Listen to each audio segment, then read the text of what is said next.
Your voice, your vote, and some of you have asked in the wake of COVID-19, can you drop off somebody else's ballot? In Arizona, you can't. It's been illegal since 2016 with a handful of exceptions. But tonight, the U.S. Supreme Court announcing they plan to review the ban. So what does that mean for you? And will this change the rules of the game for November? ABC 15's Nicole Valdez getting to the bottom of it for you.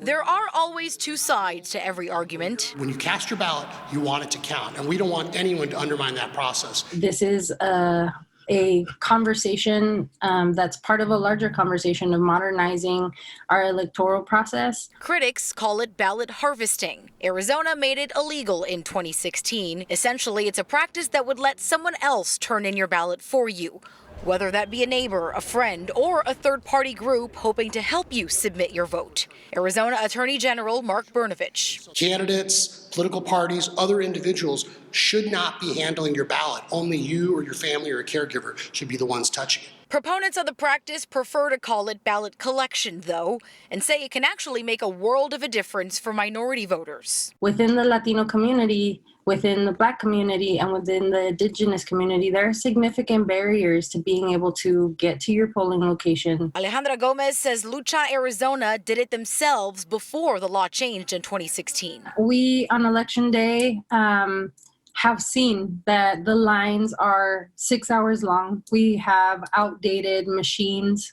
When this ballot harvesting legislation passed, that really sent a message to our volunteers that the legislature does not, believe in the work of helping the elderly, helping the disabled be able to access the ballot. What do you say to those who argue ballot harvesting could be dangerous because you don't know who you're giving your ballot to, and thus who knows what they may do with it if they get their hands on it? Everyone would get trained, and we had a system and a process in place. So we were working collaboratively with the elections officials, and it was a partnership that was working. There are a number of options to return your ballot in Arizona: by mail, drop box, voting center, and even drive-through this year.